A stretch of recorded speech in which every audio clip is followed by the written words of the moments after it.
Hailing frequencies are open. And yes, here we are for take two on Sci-Fi Sunday. Today, Sunday the 30th of January 2022.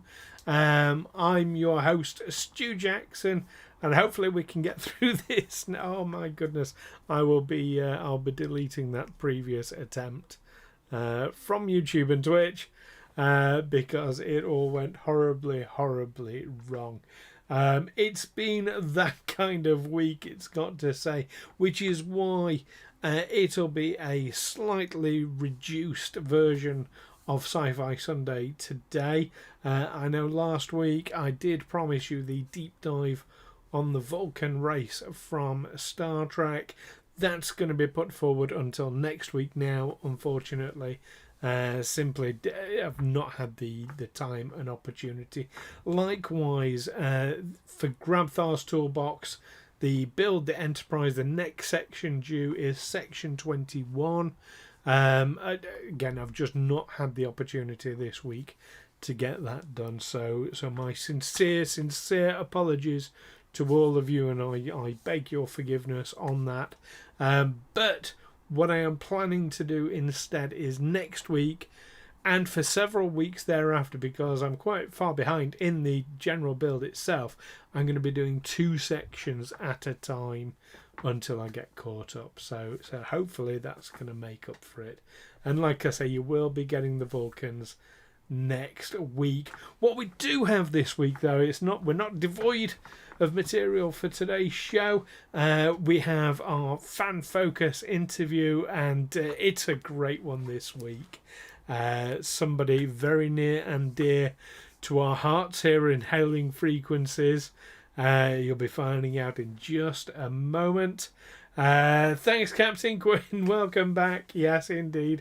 Finally got things sorted from my meltdown a short while ago, where everything went horribly wrong.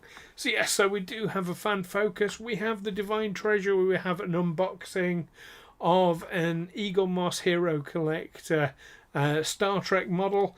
Very exciting one that I'm really looking forward to getting in and having a proper look at. And of course, we have the latest in Star Trek and general science fiction news, and it's been quite a week. But first of all, let us get stuck into our fan focus interview, and it's an exciting one. And I finally have the correct video loaded up into it. So here we go.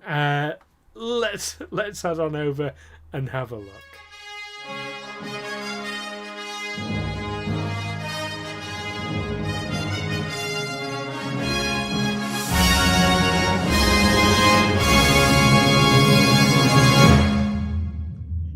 So Ed, thank you very much for coming and chatting about miniatures, isn't it?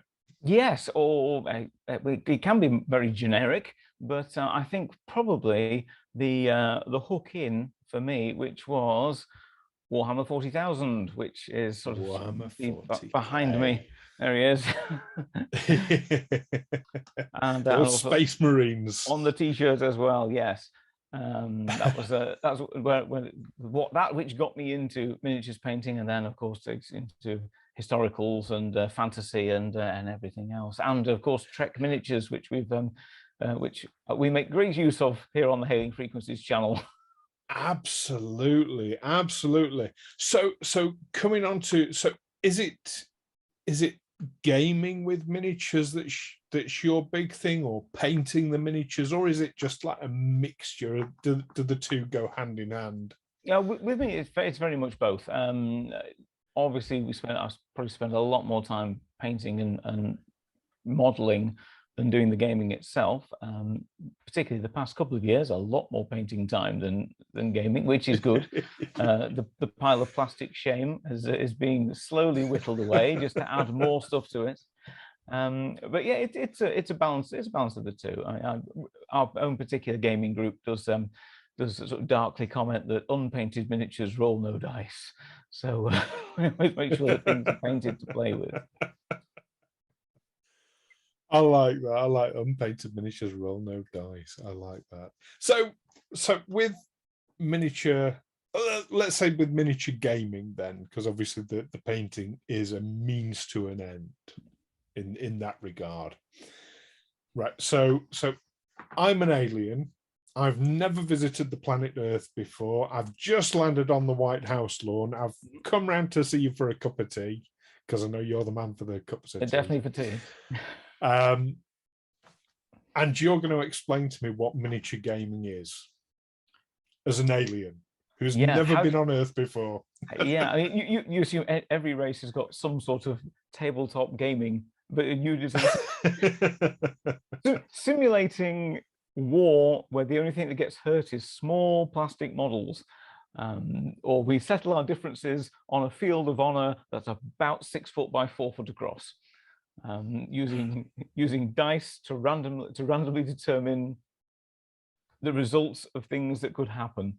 God, how would you describe it? Yeah, we because it's a case of sometimes we reenact things. You know, if you do a historical game, you're reenacting it, or pulling out a what if scenario. What if this unit had a different type of equipment, or what if the terrain had been different, or the weather had been different, or simply what if 8-foot armored genetically enhanced humans went stomping across the galaxy, murdering every alien race they find. I mean, probably not what you want to say to a welcome alien species in. Yes, famous alien. I'll explain Inquisitors to you. Yeah, because welcome to the 41st millennium and the very a dark and satirical look at 1980s Britain. I'm guessing then it's a very strategic heavy game. And there's a little bit of both. There's a little bit of the sort of heavy. Again, it depends on the games in question. If you just stick purely to the Warhammer 40,000 game itself, it's a tactical miniatures game. So it's about what's happening in sight of the enemy rather than anything big and logistical in the background. So it's what does this particular squad of troops or this particular tank, how does this affect that enemy squad and troop tanks? What am I best putting up against that, or what am I best putting into my army so they all synergize together and can take on broadly what I'm likely to come across in a galaxy of many different factions and races, some which are melee combat orientated, some which are ranged combat orientated, some which are psychically magical powered orientated, some with small amounts of elite troops, some with masses of chaff troops, horde forces. So there is, I suppose, there is a strategy back there of building your army in the background, thinking, what am I going to take on? Who do I have in my gaming group? I know Alan has Chaos Space Marines. I know James has Imperial Guard, and so I know I'm going to have to take on tanks there and elite troops there. And what have I got? What are my strengths? What are their weaknesses? There's a lot to it, to that, and then of course it's putting it on the table with a plan and then watching it fall apart as the dice roll. Exactly what you don't need. No plan survives contact with the enemy. Absolutely. I mean, so to my mind, and tell me if I'm either on the nose with this or if I'm utterly wrong. Was the original miniatures game chess? Probably so. Yes. Yeah. In terms of like a tabletop war game simulation, chess. In terms of longevity, and it's pretty much it's spread to every corner of the world, really. Even by the Middle Ages, it was being played as far afield as China, Africa, across Europe, and even the Dark Age versions that we found in Britain in archaeological digs. I can't remember the name of it, but the one up in Scotland, in the Shetland somewhere, with the Viking style pieces, which you can get reproductions of. But yeah, I mean, fundamentally every war game is chess with additions to it. So whether or not you extra steps. Exactly. So you still get war games that are very much like chess, with a gridded board that you move pieces or even counters. There are some war games, there's some Warhammer war games that came out in the 90s, which were large scale, in some cases free with the magazine, in some cases bought ones, which were map based. So everything was hexes, hexagon shaped, and you had little stacks of tiles, and each counter represented, an entire regiment of an entire chapter of Space Marines or entire legion of Titans, and you moved them and then had combat charts and dice rolls and stuff. To be fair, I find those a little bit dry. Right. Those sort of counter and hex war games. Some people, they are a big seller. GMT games do a lot of those, particularly historical ones, but I've always found them a little bit dry myself. I like something to drink in visually with like models and terrain and scenery. We often joke in our game that our group that some of our games take a very long time to play because we stop halfway through a turn and start crouching down the other end of the table, going, "Oh, look at that! That's cool! Get the cameras out, start taking pictures." But that just adds to the sort of storytelling. You're playing a game. It is on paper competitive. You're both trying to win the game, or there's a a mission objective or a scenario to deal with. But at the same time, you're telling a story. And when something, when one unit makes an amazing last stand or a brilliant charge which breaks the enemy line, that's like it's heroic, and it's a story that everyone's been part of sharing, and everyone can appreciate and enjoy it. I remember that time that unit of yours did that. And, oh yeah. If they do particularly well, you maybe paint something on the model afterwards as a little battle honor or something. So my niece does that mainly with skulls because she always beats me. Excellent. I mean, it sounds very complex. Is it easy to pick up to someone new to it? Like with many games, it's easy to learn, difficult to master, and with a lot of modern gaming systems, you add on almost modules of complexity as you and the people you play with want to. So you could literally play it with children like my daughter's age, and I have done, and it's literally just move them one stick length and roll a dice and see if you hit it. Blam, you've killed it. Or you can go into the advanced rules for cover and morale effects on troops and weapon types and all sorts of psychic powers and other tactical strategic cards that you can throw in as well, and lists of abilities and counter abilities that stack up and you can add on, and you can go in as deeply as you like, or you can play it very casual and just roll some dice, move some little toy soldiers around and murder your enemy mercilessly. And everyone goes home safe at the end, apart from your little toy soldiers who go back in the box until they get killed next week. Now, you mentioned playing it with your little ones, going back, I'm guessing, all the way to your own childhood now. I make that sound like it's a long way away. I didn't mean to. But what was your first memory of either the gaming or the miniature painting, or what's your earliest recollection? Well, in miniature painting, I think probably my dad helping me or doing some for me for my model railway when I was younger. So those would have been like 00 scale models, which are sort of ish size. But obviously those are with oil-based paints. I think the old Humbrol ones that you might find on Airfix kits. But from and obviously modeling those and Airfix kits myself. But in terms of Warhammer and actual war gaming, Space Crusade was the first infection vector for me. I think that would have been Christmas 1990 when that it came out, late 1990. And that was on the Christmas list and arrived. So it was a case of like pulling, not clipping. It wasn't advanced as that. Literally just twisting all the models out of the sprues, assembling them, putting them all together, and finding out these incredible space marine. These are armored space warriors with all these different types of guns, and orcs and Gretchen and chaos space marines and androids and gene stealers with 4 arms and all sorts of horrible stuff. But the board, it was 4-piece board that each piece could spin around to give different layouts, and a big sort of 3D wall panel that went in the middle to break it into sectors, and doors that went down. So that was amazing. I remember trying to show my younger brother it, and he didn't really have the patience for it. So I had to wait until we sort of got back from school holidays, and some of my friends who were hadn't got it but wanted to play were able to come around and be able to sort of work it out and probably not play the rules particularly well, but we got moving stuff around, and it was good. There was lots of entertainment value there. Space Crusade takes you into warp space to fight the force of chaos. Deep in a parallel universe where nightmares are real. Space Crusade, the ultimate adventure game, where you must use all your skill and weaponry. Plasma gun! Dreadnought! To battle through infested starships and win the highest rank. The ultimate encounter is here. Space Crusade, now with a new adventure pack.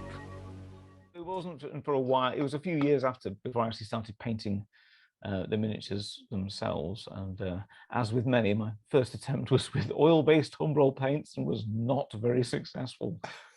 It was later repainted, and I'm sure there'll be.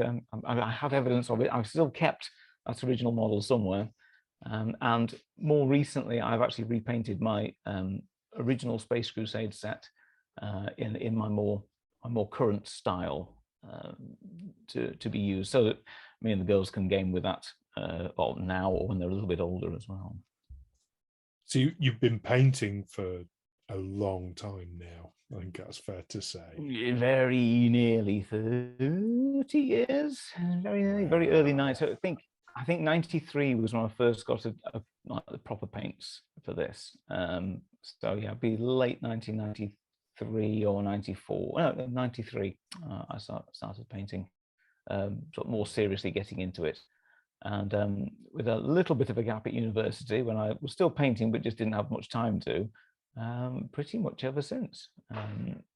With increasing or decreasing regularity, Yeah. but increasing regularity now. I've probably got a lot more painted the past couple of years than I have previously. So it sounds very much like from the gaming side of things, you get a lot of there's a big social aspect to it and a lot of sort of fun with friends. But what about the painting? Because that's much more of a solitary activity. At least in my head it is. Yeah, so what does the painting give you? It is. I mean, thinking about it, what does painting give you? Well, it gives you a very tangible result. I mean, I always break them into little projects. So it's whether an individual character model or a squad of something that can be used in a game. Obviously, you have to be patient. You can't, they don't just spring out the box. You've got to, trim them, assemble them, maybe pose them as well. They're multi-part poses. So get the arms and the weapons in the position you want, or the equipment that you need that you may have chosen beforehand. And then obviously undercoating them, painting them, detailing them, and then finishing them off. But I think it's the end of the satisfaction of like, look what we achieved. You've got something here, and then taking it and being able to use it in a game, and in some cases even like the acclaim of your fellow gamers as well, because there is that kind of like how's that kapow aspect of, and here's my new unit which you haven't seen before and it's coming out for you tonight. And they're like, oh wow. I mean, it does paint a massive target over it, because the first thing anyone wants to do is kill the new unit. Just to prove it's not invincible. But at the same time, it's sometimes it's great because they're not seen it before, so they're like, oh yeah, let's have a look at that. So that again adds to the social aspect as well, because always it takes ages to get the game going as well, because half the time it's show and tell beforehand. So you get round to someone's house to set up a game, and you're like, oh, look at this new thing. I don't know, I haven't seen that since last time I was here. And everyone's like, oh, look at that, that's brilliant. Well, you mentioned earlier about the competitive aspect with the gaming. So is there a competitive aspect to the painting then? There are painting competitions. Yeah, I've never felt confident enough to enter one, because I mean, in amongst my immediate gaming group, I'm by far not the best painter amongst them. That would, if he ever watches this, that would go to Mike, who is definitely an artist at this. On the minus side, it does take him like 3 months to finish a model off, but when he does, it's amazing. So he slogs through at his own speed. But again, that's his painting style. But yeah, the competitions you can get, I mean, from local gaming store level competitions right up to national competitions for painting styles, and either people enter units, people enter individual models. Yeah, the skill that's out there is phenomenal. I'm really just painting up nice 3D gaming tokens to play with, and here and there picking up a new trick to make them look a bit better. But on the whole, I think I sort of plateaued a few years ago, and most of my models now seem to look about the same, and I'm quite happy with them. I'm quite happy with how they turn out. Good tabletop standards, fine for me. And I'll do the eyes. I'll do the eyes and stuff on the characters and the generals. Eyes, I mean, that's detailed. That really is detailed. I remember seeing it was a Space Marine when I was a kid, so this would have been like end of the 80s. And I remember seeing a Space Marine model, and he didn't have his helmet on, and they'd actually done obviously a skin tone on his head, but they'd done like 5 o'clock shadow. Yes, the absolutely incredible. But it was like the just the faintest shade of grey above the skin tone. It was like really impressive. That just blew me away. Now, no hobby, as we know, is perfect at all. If you could change one thing about either the painting or the gaming side of miniatures, or miniatures in general, what would that be? There is an old joke that says that gamers only complain about two things. Was it how the rules used to be, and what have they done to change them? Certainly with, I think people would say, certainly with Warhammer in all its many forms, is the continual updates. Now that's a good thing and a bad thing. It's a game that's always evolved. It's now in its 9th edition since it came out in the 80s, and every edition has had a slight change to the rules, change to the tempo and the way it's presented. I played a small amount of it, but mainly painted back in the 2nd edition, and then I pretty much just painted and didn't game until the 8th edition came out. And again, our little gaming group, a couple of them got these sort of start collecting sets, and they'd said, oh, we're just going to make some little armies and see how this new version is. And that's when I went back to the garage and found my old Eldar army was still in there, and I sort of dug it out and went, hang on, have I got enough here to build an army? And it said, yeah. And so I managed to get a load of old metal models, a good excuse to repaint them, and built an army which is now about 2,000 points worth and growing over the past few years. But a lot of the problem is that whilst you're just getting settled into 8th edition, they brought out 9th edition and changed how the format of all the books looks, and I don't like it. I like the 8th edition. They did a lot of those changes were for competitive tournaments, so they made, in some ways, they rewrote some of the rules to make it very unambiguous about how you read it. Right. Whereas, I mean, amongst a group of friendly gamers, we read the rules and we figured out what it is they're intending, or we just come up with a rule on the fly to judge it, and then we go with that. But obviously for tournaments where there are prizes at stake, in some cases cash prizes at stake, and in some cases people have spent an awful lot of money. In one of our own localish tournaments in Stockport, I believe there was a couple of years back, there were competitors there from Singapore who'd come in from Manchester to take part in like a whole weekend Warhammer 40,000 tournament, which is significant. I don't think I'd go quite that far just to play 4 games. Stockport's quite far enough. maybe Birmingham. Yeah, I think I'd say the constant changes are something that's good about it, and something that's bad about it. It's more annoying than anything else. I mean, but then again, as a gamer, you can say, well, 8th edition, we know how those rules work. We've got all the books that work for that. We just play that in our own group. And there's plenty of people out there who actually play the 2nd edition, the classic 1992-93 version. I still play to those rules. In fact, I think if you look on YouTube, some people put up battle reports with the traditional bright goblin green bases on everything as well. Everything was grass green. All the planets in the universe were grass green with trees. No lava planets there. Everything's an M-class planet there. Yeah. Excellent.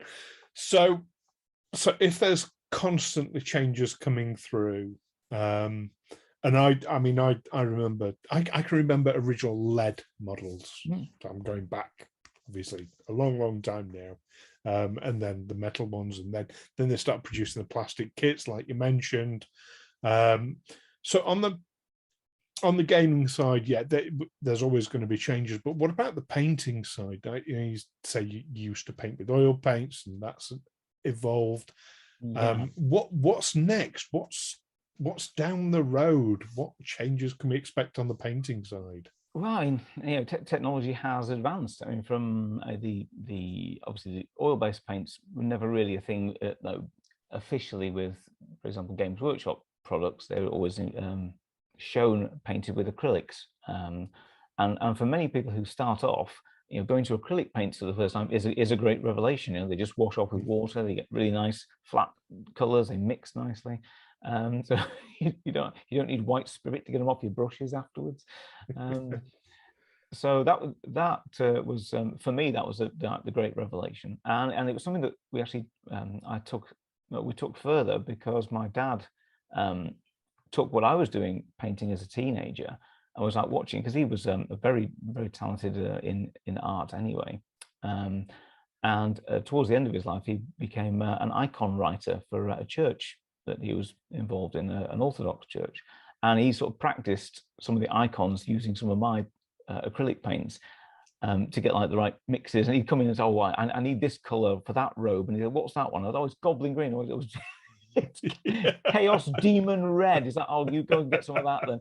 So he's painting religious icons with like chaotic demonic red or tentacle purple and stuff like that. And he'd come in and say, "Have you got any of that tentacle purple?" "Yeah, you can borrow that one." Which was good. And then obviously he'd mix up the sort of the proper eggshell paints for the proper ones to go in the church. So that had a positive effect, and and his icons live on in that church now. And also things like how to paint jewels, because I figured that I'd seen a tutorial in one of the magazines of how to paint jewels, like doing like a block color, and then at the bottom doing like a slightly lighter color, and then a very much lighter color, and then a spot of white in the corner, and it gives the impression of light shining through. So I showed him how I was doing it on, I think it was some Eldar waystones on their armor. And he's like, fantastic. He just took that and he started doing it on his icons as well. So they're all painted the sort of standard Games Workshop jewel methodology, which I thought was very cool. So yeah, from that, obviously, we've the biggest change we've had probably in the past 10, 20 years, I suppose, is airbrushes and contrasts. And a lot of people use airbrushes now to get some amazing effects. And obviously, miniature airbrushes are so affordable now, and you can do a whole tank in 5 minutes. I don't have any airbrushes myself, but a friend of mine did give me a go with his. And I think we did a squadron of P-51 Mustangs in sort of polished aluminium in about 5 minutes. Just sprayed them over, wash of black, and they were done. You just needed the transfers on and off into the sky as they went, rather than actually having to hand paint them all on. It was a revelation. Not something I've gone to myself yet, but I may do. But yeah, the contrast paints they've brought out the past 2 or 3 years have been probably one of the biggest revelations, where literally you do a light undercoat, and these contrast paints are a mix between a paint and an ink.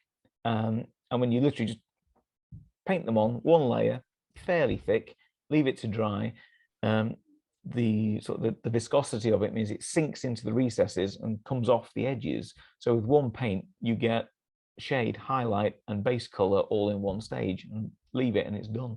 I go back and I re-highlight it and tweak it a bit further. But for starting, for new painters, they get some amazing results really quickly, which encourages them to learn new techniques and get their armies painted and out on tables playing. When it means more painted armies, which means more things are rolling dice, which is good.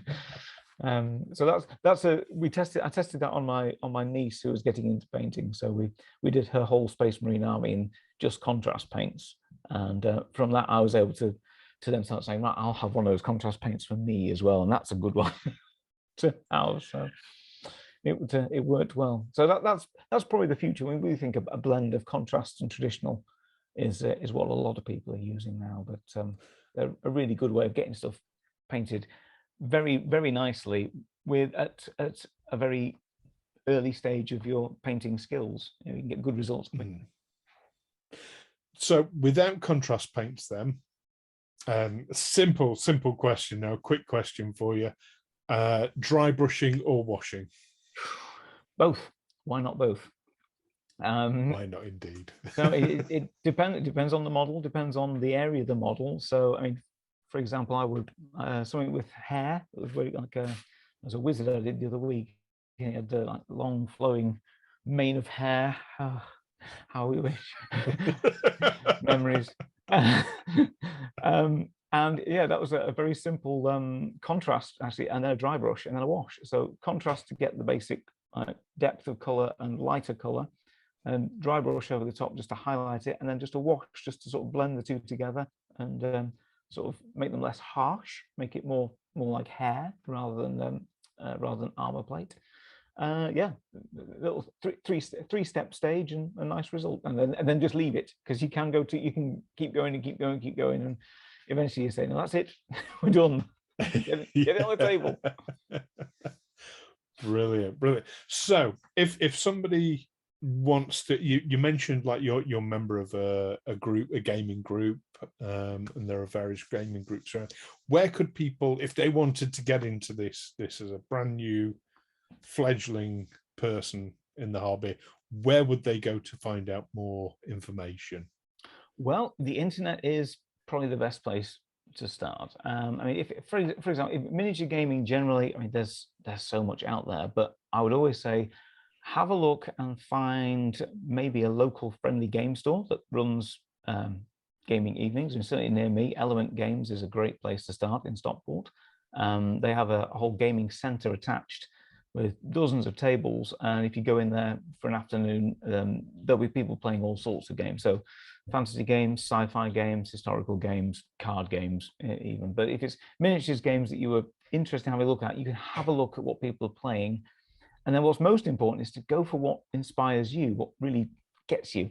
And you think, well, that's cool. So it might be that you see the Space Marines and go, yeah, they look cool. Or you might see some sort of elves in a fantasy setting, or Lord of the Rings from the recent films miniatures, of which there's a lot, and think, oh yeah, I'd love a Riders of Rohan force, or to command some Isengard Uruk-hai of my own. Or you might think, yeah, I'd really love some US paratroopers storming the beaches at D-Day. All of this you can find, and you can make a start with a fairly small price point with a box of them, a set of paints, and lots of small gaming stores will have an area you can sit down, and they'll usually have some staff there who'll show you how to make a start, clipping them out, what bits you need. You borrow their bits and pieces to assemble the first ones, get some paint on them, and then they'll point you in the direction of what you need. And obviously places like YouTube as well will show you how the games work, how the different models work, and there's some fantastic, there's tutorials now on all manner of painting and gaming that we never had back in the 90s. We had to wait every month until White Dwarf came out and see what they were doing this month. And that I've still got a stack of old White Dwarves. Yes, I've got some from the 80s. I've got some somewhere, but again, you see that most of that was battle reports and modeling projects and pages and pages of painted models to give you ideas, and because that was the only media you could back then reasonably to But yeah, I'd say look around places like that, look on the internet and find, if you like the idea of painting and gaming with models, find the ones that really inspire you, the ones that really hook you in, and that will drive you to collect and to paint and to do them your way. Do them your way is most important, but make sure they're painted. Or they don't roll dice. And what about your personal, the painted, the miniatures that you've painted or the games that you've played? Is that sort of out in the public somewhere where people can find it, or? Yes, I am on Instagram as you might say as Firelock22. I am out there available. Anything I paint, I put up there. I am available for commission work if you're that's uncertain of your painting skill, I can certainly do stuff for you. And I do usually put on, I have an on tabletop page as well. Well, my projects go up on the On Tabletop website, which is another great gaming resource. They have a YouTube channel and just a great website of a community of gamers from anything board games, video games, and miniature gaming. And people put up their projects on there, so you can look at what the other people are doing and be inspired by that as well. That's a good spot to go. Excellent. Well, we'll stick links up so that people can find that. Absolutely brilliant. It's obviously something you're very, very passionate about. And it keeps me from, it keeps me out of trouble. Always inspiring to hear. Ed, thank you so much for doing this today and for talking to me about the whole miniatures thing. We'll see you on the Bridge of the Livingston, of course. Of course, thank you very much, Stu. And it's always a pleasure to chat about anything geek related that we love so much. Yeah, absolutely. Take care. Thanks, Stu. Hailing frequencies are open. And a big, big thank you, of course, to Ed for doing that interview and for talking so passionately about the miniatures. Something about the way, and Ed's now in the chat, so welcome, Ed. There's something about the way Ed talks about it. It just makes you think, yeah, I can do this. And then I attempt to do it and make a horrible job. But yes, a very, very, very talented man. And yes, White Dwarfs. I've still got, as I mentioned in the interview, a stack of them. Maybe that's something for a future Divine Treasury. Who knows? Commission work available? Absolutely. Well, I might. Do you know what I've got? So I play RPGs quite a lot of RPGs, and I do have had occasionally miniatures, custom miniatures made for my characters. So you never know, Ed. I might be taking you up on that offer at some point in the future. We will have to talk and see. So, speaking of the Divine Treasure, but before I do, of course, don't forget you can see Ed in all his magnificent cosplay goodness this coming Wednesday, of course, for the adventures of Star Trek Livingston, the Modifius Star Trek Adventures live play game. RPG game that we do on the channel here at Hailing Frequencies. Make sure you subscribe on Twitch so that you don't miss a single episode of that. It's getting very, very interesting. So yeah, this coming Wednesday 8:30 is the next episode. Uncosplay characters roll less well. That's I don't know. I think cosplay ones don't always roll that well. But, absolutely. But we have fun. We have a lot of fun with it. Jinx. There we go. Currently, of course, Star Trek Atlantis rather than Livingston for those who are caught up on it. But there we go. Now back to today's show, though, because that's coming up on Wednesday. We have now our Divine Treasury unboxing. So let's head on over to the Divine Treasury. And here we are. This week we are looking at the Hero Collector Star Trek model for Relay Station 47. Now, Relay Station 47, most prominent in the Next Generation, Star Trek The Next Generation episode, Aquiel.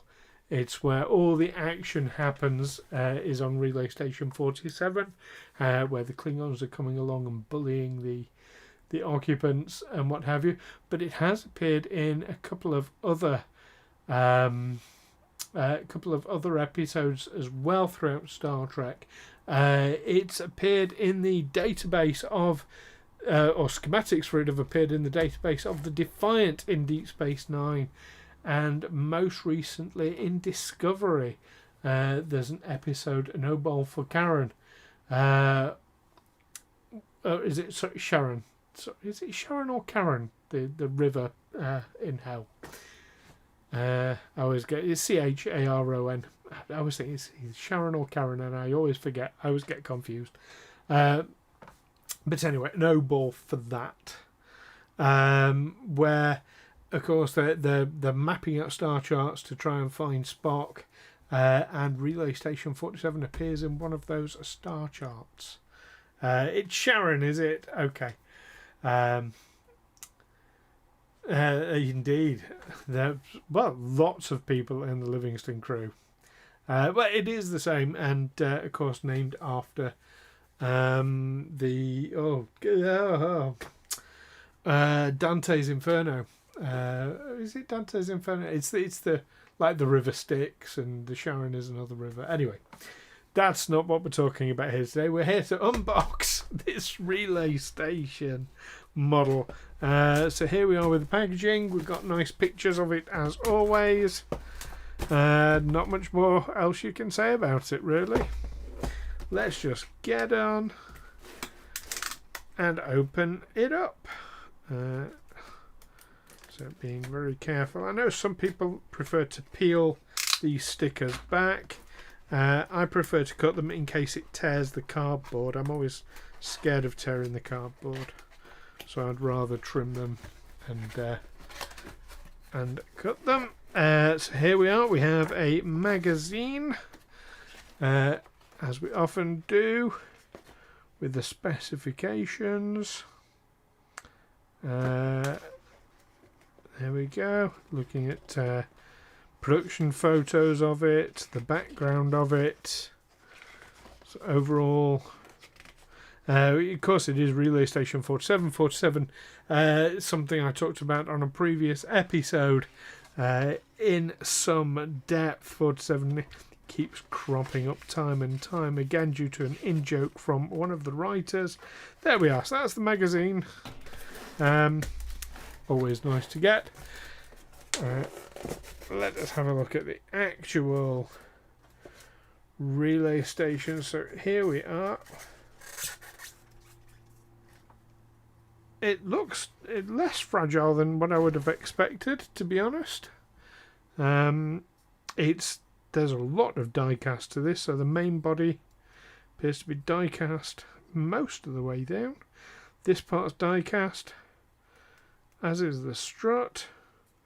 This side is plastic. The top is plastic, as are the sprue neck pieces. Going on how cold it is, yeah. Actually, I think that bottom part might be plastic, but never mind.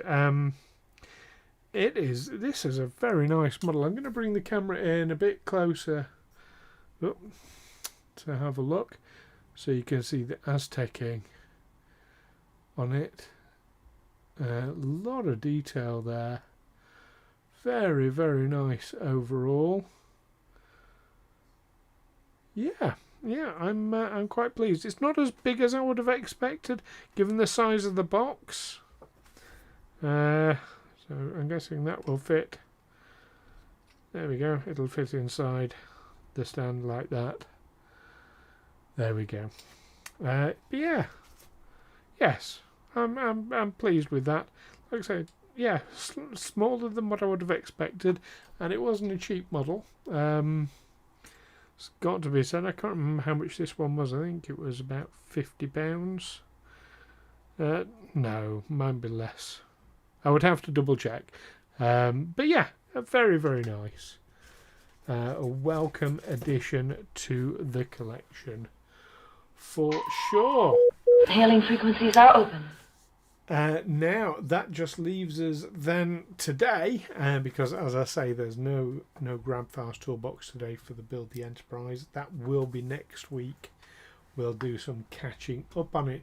So that leaves us with Sci-Fi news and the latest, all the latest sci-fi news going on this last week. Starting with Anthony Daniels. Who he got onto his Instagram and he revealed that he's been revisiting his character of C-3PO, this time in motion capture form. Of course, it's been a couple of years since he's done C-3PO. He didn't specify what he's been doing it for, but the most likely thing is going to be the upcoming Star Wars A Droid story. This is the animated adventure that was announced about a year ago. Now that's got to be progressing quite well, I would have thought, and one to look forward to. Sticking with Star Wars, Lucasfilm and Hasbro, of course, they've had a deal for toys and collectibles for some time now. That deal has been extended and also expanded because the deal now includes the rights for Hasbro to produce Indiana Jones toys and collectibles, as well as the classic Star Wars ones that we're familiar with. The Indiana Jones stuff should be hitting our shelves next year in 2023. And this year, of course, is the 25th anniversary for Buffy the Vampire Slayer. This is the series, not the movie. The movie's a little bit older, of course, and a lot of people forget about the movie, but that was my introduction to Buffy, and I quite liked the movie. Hi James, great for you to join us. Indeed, every Sunday, like every day, should be filled with sci-fi. What's your favourite sci-fi franchise? Drop that in the chat, we'd love to hear. But yes, the Buffy movie with Donald Sutherland, it didn't take itself seriously. Of course, Rutger Hauer playing the lead vampire in that with a lisp.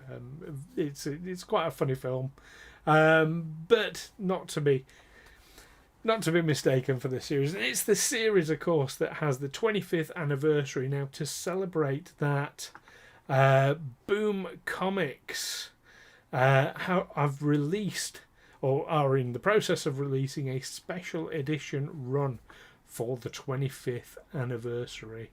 Of course, Boom Comics released in December Buffy the Last Vampire Slayer, where it's set a little bit in the future from now, where Buffy is 50 years old and battling vampires in a post-apocalyptic wasteland.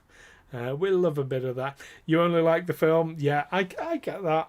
I was like that for a very long time, James, but I'm actually going through, and I'm only in season 3 of Buffy, but I am actually going through and watching the episodes for the first time ever.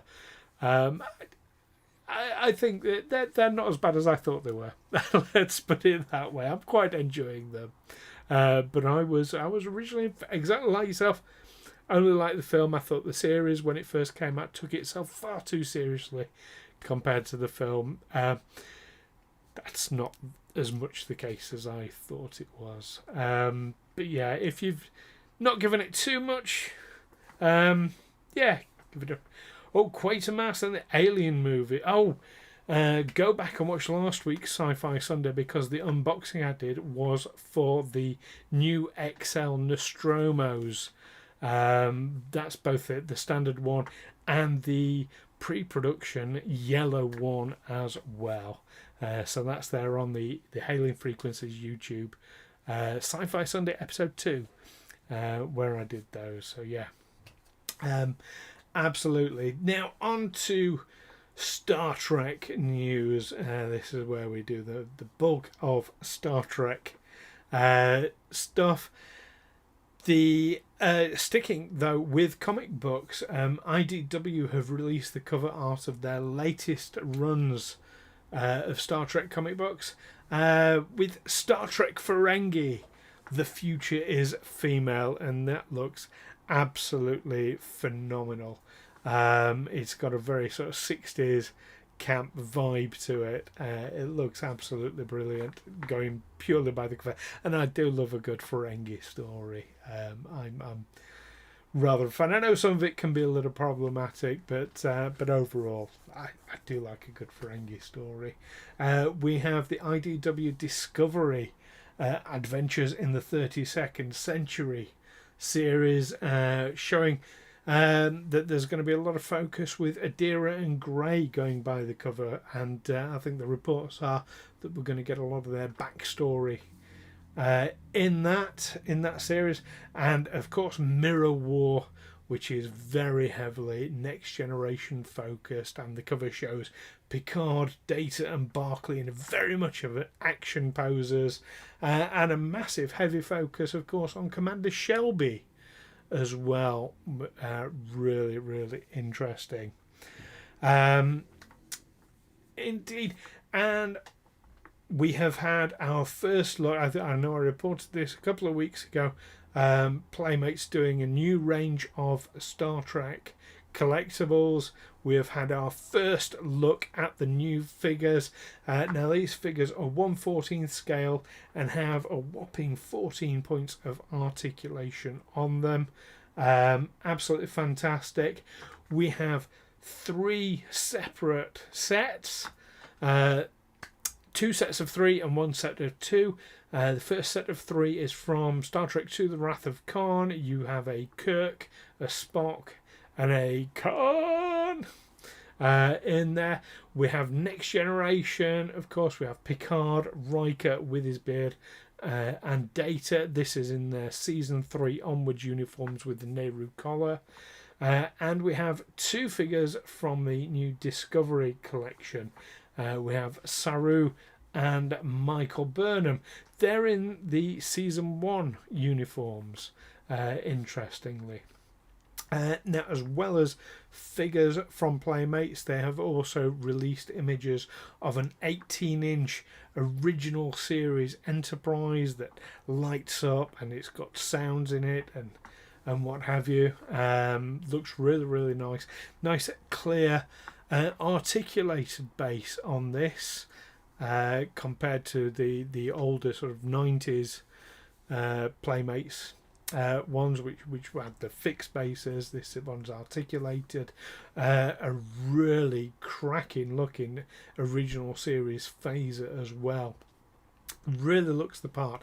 I don't know about the sizes for the phaser, but if it's replica sized, if it's kind of life size, that'd be absolutely phenomenal. It really does look the part.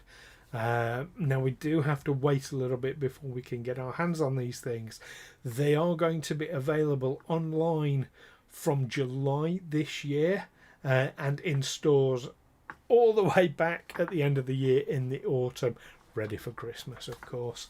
However, if you go to the Playmates store right now, you can pre-order them.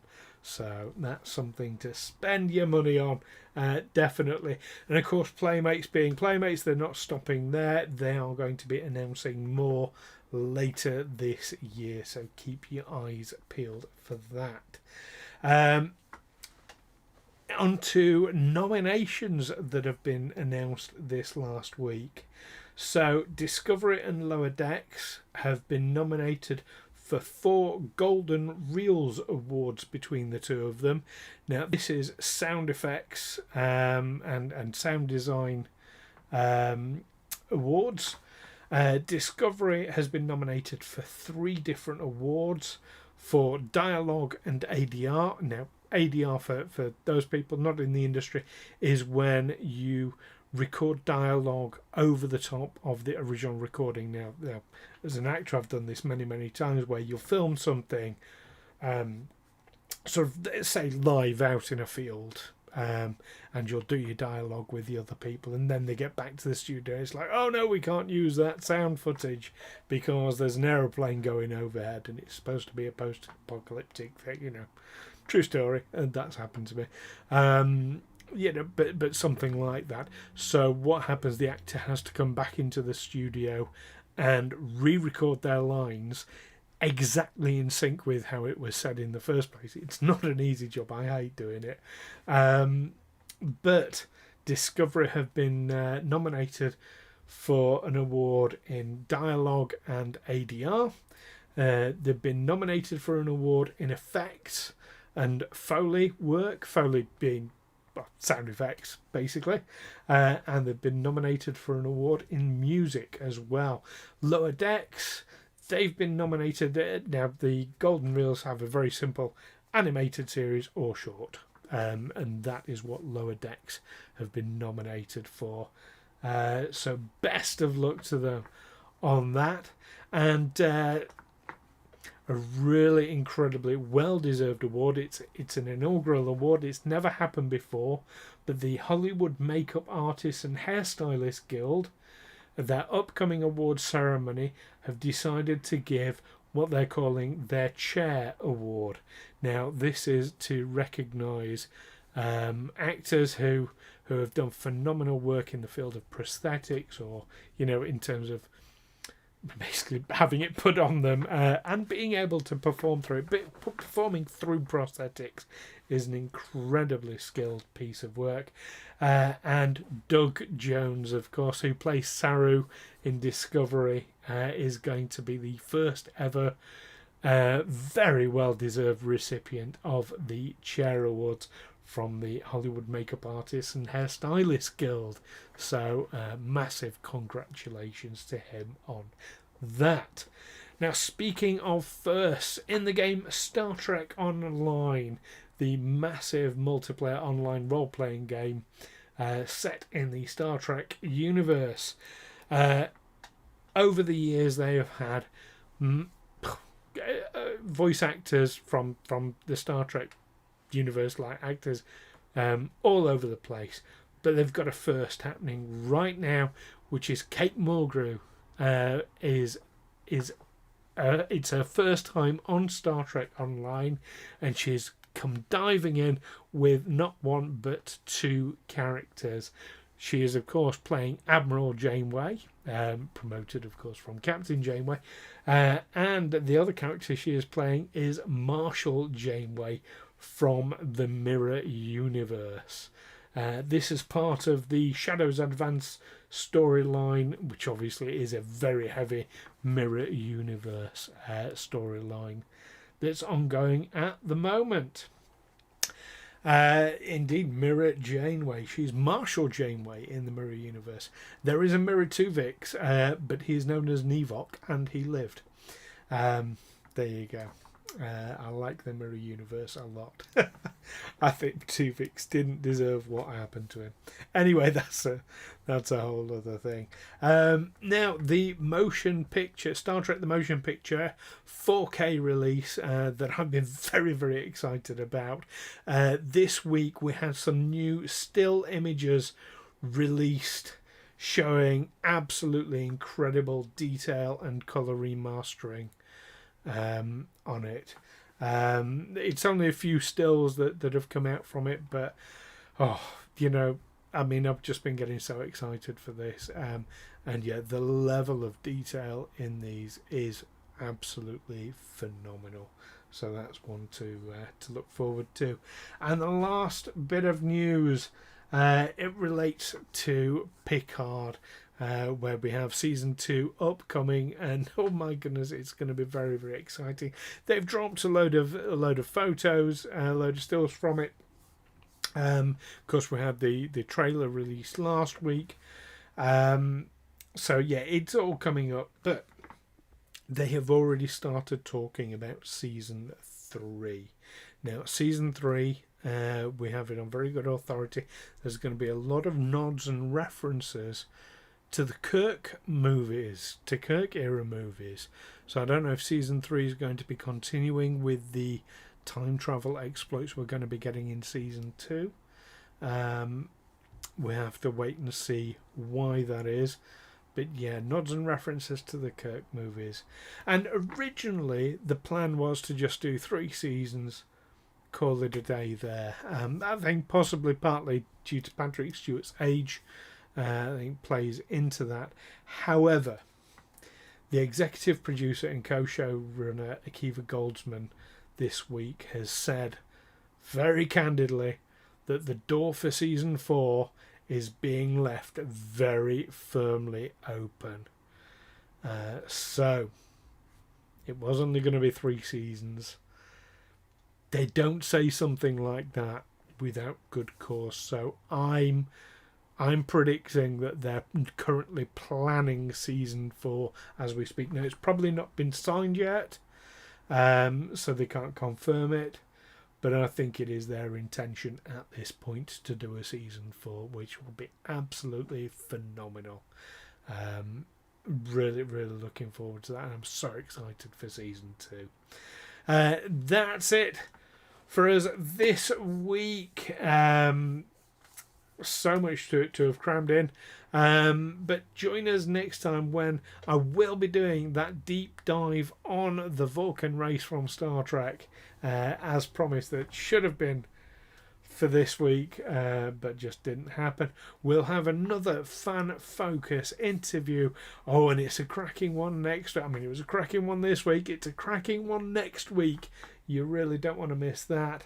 We'll be paying another visit to the Divine Treasury and unboxing something else. And I will be getting those Build the Enterprise videos done for Grabthar's Toolbox as well. And of course, we'll have the very latest in all the sci-fi news. If there's anything that I've not talked about here that you want, then do jump on that link into the Discord. The link is below on Twitch. Do let me know, if there's anything you want to see in this show that I'm not covering already that you'd like to see covered, any sci-fi franchises that you'd like a bit more focus on, do let me know. You can jump in the Discord and just say. The worst that can happen is I say no. But I'm not likely to, because this is your show. This is for you. So whatever it is you want, as long as it's reasonable, I'm sure we can accommodate. So next time, deep dive on the Vulcans, another fan focus interview, another visit to the Divine Treasury, more Build the Enterprise, and the latest sci-fi news. In the meantime, as we always say right at the end, peace and long life, and say it with me, live long and prosper. Take care for now.